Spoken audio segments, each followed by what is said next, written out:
Hello, I just downloaded Blender and now I am installing it. What? A cube? Is this what they call a default cube? Okay, let's do this.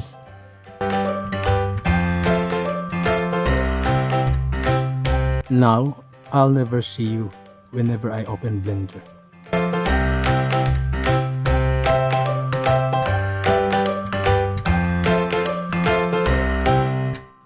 So let us close Blender and restart it. Here we go. Now, no more default cube. I can now start modeling my simple house. To begin, let us add a cube to the scene and create our house like this.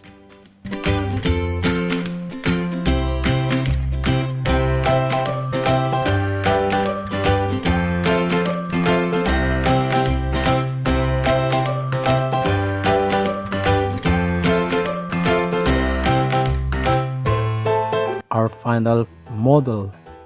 Thanks to the cube we created. Oops, do not forget to subscribe.